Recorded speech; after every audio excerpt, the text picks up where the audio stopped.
Welcome back. And so in a couple of hours from now, President Bola Tinubu will touch down in Benue State. It's a long-awaited visit because of the continuous attacks and killings on innocent citizens, in Benue State. There are hopes that this visit will bring succor beyond condolences and enduring solutions to the challenge of security in Benue State, after the president sees for himself firsthand the extent of damage and destruction. But what exactly is the situation of things in Benue State now with the displaced, and what is security like? Let's come up close yet again with Benue this morning. And joining us on the program is Comrade Daniel Eduache Atai. He is a political and civil rights activist. He joins us virtually from Benue State. And we're also expecting Honorable Andoase Kunde, the Commissioner for Humanitarian Affairs, to join us much later on the program. But let's start with you, Comrade Atai. Thank you for joining us on the program. Give us a sense of what security is like right now in Benue, depending on which part of the state that you're in. And perhaps you also want to talk to us about the attack on the Yelwata community. What do you know about it? And what are you hearing about the situation of things there now? Good morning, and thanks for having me. Let me commend Channels Television for always the media searchlight on Benue State, because it is very, very important right now. Straight ahead, I'm in Benue as we speak, not because we are expecting Mr. President per se, but because we are commiserating with the families, the victims, the families of the victims of the heinous terrorist massacre that have been age-long going on in Benue State. And I will come from three angles on why this thing continues to happen in Benue State. Number one, let me start from the middle belt opinion, which I am a member. The middle belt opinion, we believe that number one, we are not just the core northerner. We are middle belt. And if you look at the geographical location of our state, we are more or less closer to the east and the south than the north. Now, this political bureaucracy knitted us in to the northern Nigeria and included us into the 19 states of the Arewa Union.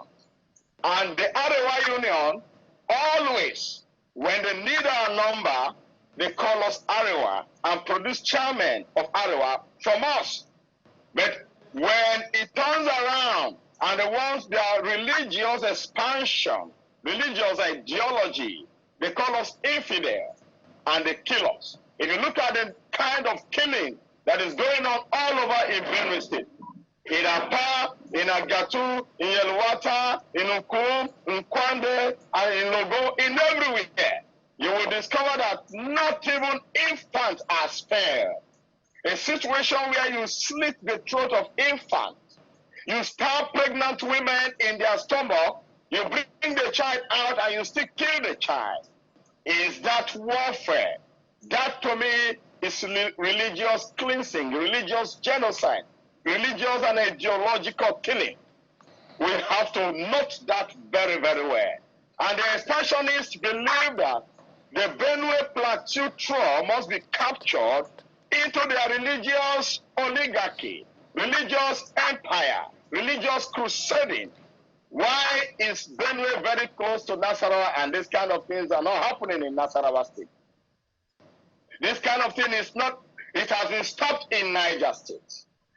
Why Benue Plateau? That is a pointer to note. Two, on the political, are you hearing me? Yes, we can hear you. Go ahead. Two, on the political background, if you notice, even our governor has said it has political undertone. It is not only him that have been saying it has political undertone. Even the SGF, when he was Minister for special duty under President Buhari, he said it has political undertone. And yesterday he released a statement and also said it has no ideological or religious undertone. But he has forgotten that the expansionist has no reason at all to be grazing the land openly, moving everywhere. Moving everywhere, and not just peacefully, but moving with AK-47, AK-49, knives and machetes, so that they can kill anybody, any infidel that they see at all in their farm, encroaching people's farmland without any resistance, even killing unarmed people. So when you look at that statement of even the now senator representing Go West, Go East, Mr. Titlesam, at one time he too accused the administration of Governor Tom, him and the SGF too. I'm sorry to say, they are in good terms now, but the political angle must be touched. They said it was political, and it has nothing to do with religion or harassment. Both of them, when they went to the federal government under this administration of President Tinubu, Titlesam himself, who was even against the ranching law, the anti-open grazing ranching law that was enacted under Governor Tom, he began to ask the federal government to enact that law nationwide. It has become a harassment problem. While he was in the state, he said it was not harassment problem. And this problem occurred down to his own village, his houses, his hotels, his people were burnt alive. They are beginning to agree with what the then Governor Otom was saying all the time, that these things, they want to grab the land, they want to conquer Benue Plateau, and they want to make them their religious background, their religious land, their religious oligarchy, their religious territory to plant their emirs. That is the angle of the political aspect. Because as we speak, even up to this moment, the SGM himself, as the leader of the state, the leader of the northern Nigeria in the APC, you see denying the fact that there is religious undertone in this killing. Because when we went to Yelwata and see the number of children that... All right, comrade, if you can hear me, comrade. Yes, I can hear you. All right. You've raised a lot of concerns, allegations, and all of that. Where we're at right now, we're looking for a way forward, and I sincerely appreciate your position. Everybody has their own position as well. The most important thing is for us to be brutally honest, because if we're not brutally honest, there's not going to be any solution. So I'm going to reel out some of the things that have been said to be a reason. I'll reel out these reasons, and then I'll ask you about where do you think this should start from in terms of solution. Some have said it's jihadist campaigning, or their campaign for religious takeover, Islamization on one hand. Those are the allegations. There's the issue of ethnic cleansing. There's the issue of land grabbing. There's the issue around inability to manage open grazing. There's even the issue of cattle rustling, banditry, and even another dimension that people also don't talk about openly. They also talk about this targeted at food insecurity in Nigeria. This is where the international dimension comes in, so that there'll be a proliferation of GMOs and all of that. So I've reeled out all the things that we've taken time to listen, and some of the drivers of these acts, these very wicked acts. If you were to sit in the room with the president today, because there will be open session and closed door session, that's what I think will happen or expect to happen. What will you be telling him as a starting point to solving this problem? Number one, I will start from the religious aspect, because I believe that all the areas you mentioned are true. All the areas, except the aspect of the food insecurity, probably with international bureaucracy.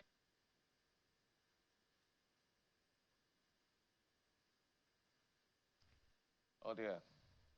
Oh boy. Can you hear me, comrade? Okay, well, let's see how we can reconnect with the comrade. But in between all of this, we'll be showing you snippets of some of the remarks by the authorities, from the IGP to the CDS, so everybody that has made one comment or the other as far as the issue of Benue is concerned. But let's take a listen to what the CDS said yesterday. That's the Chief of Defense Staff, General Christopher Musa.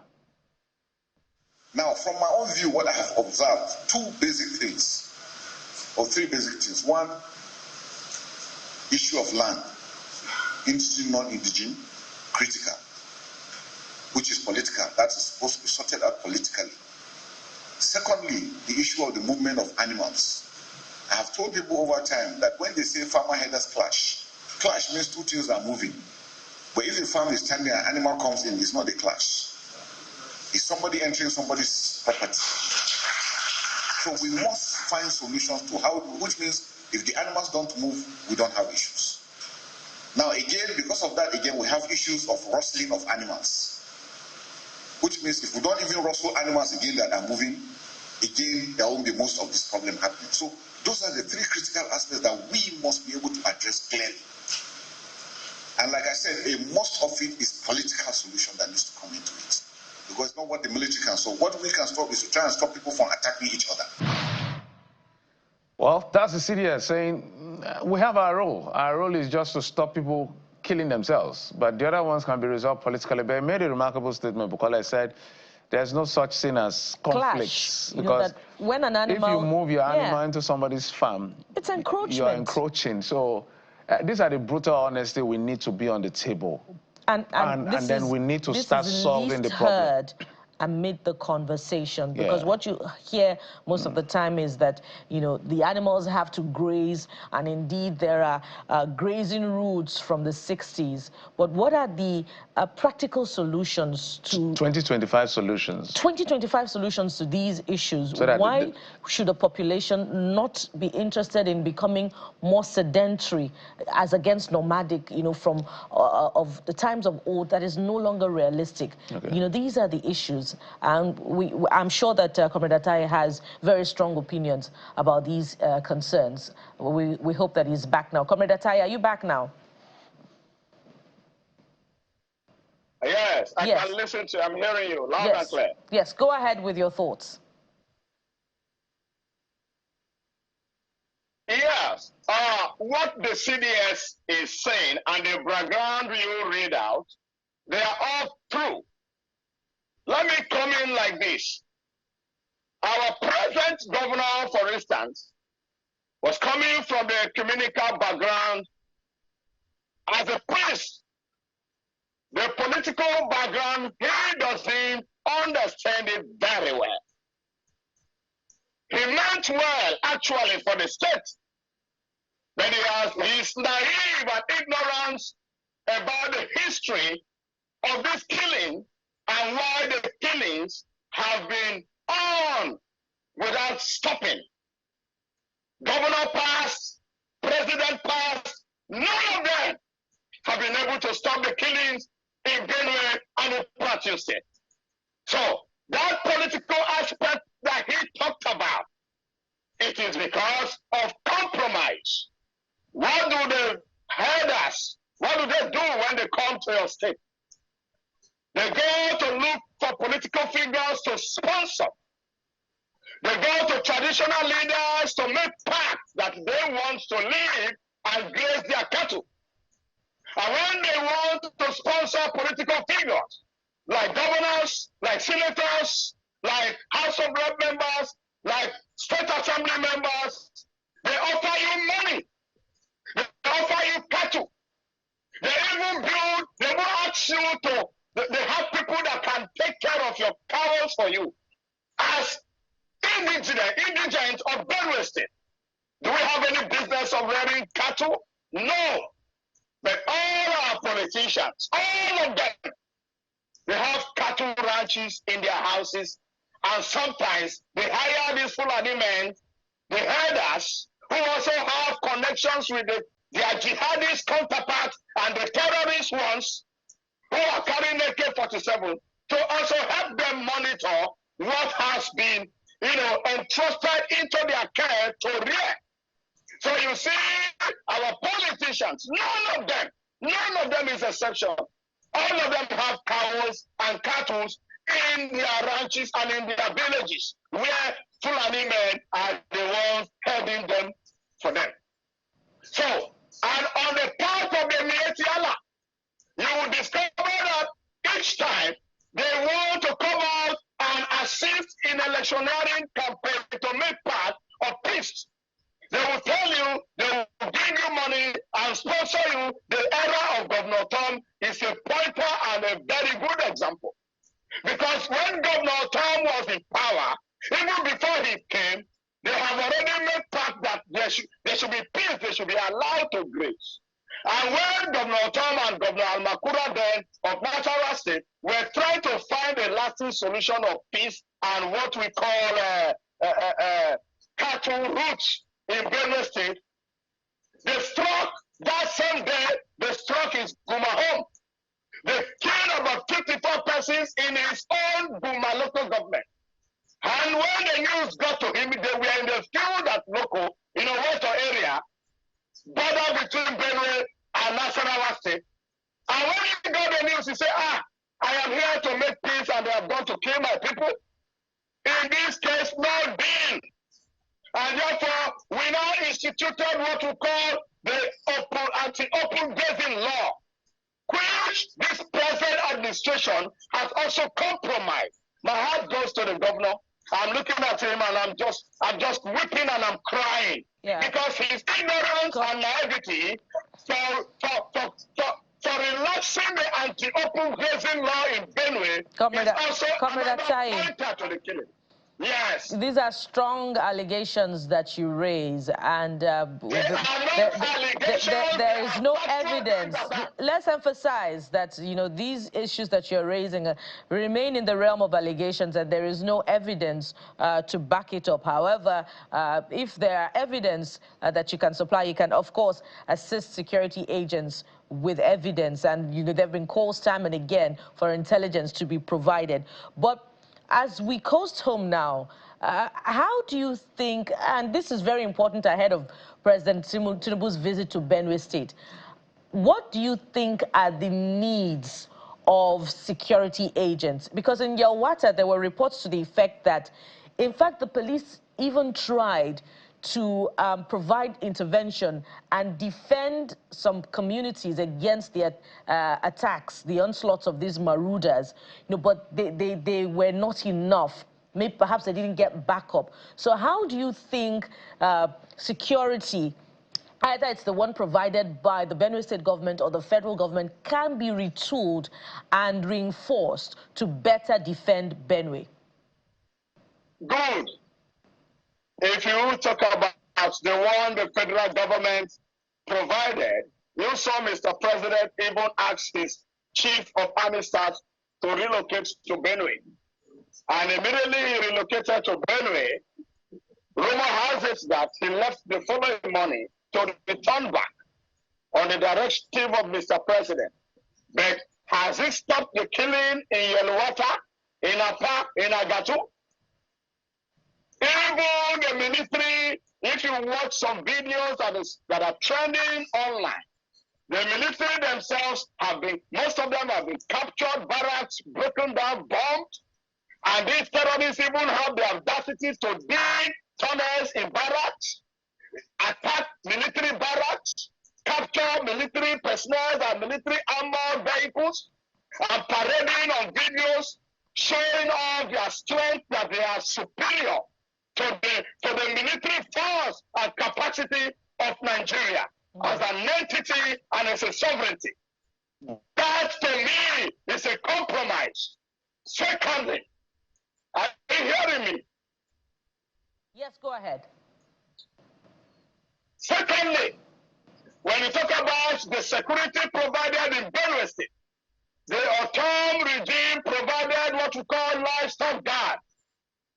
This administration came up, disbanded them, and continued with what we call civil guard.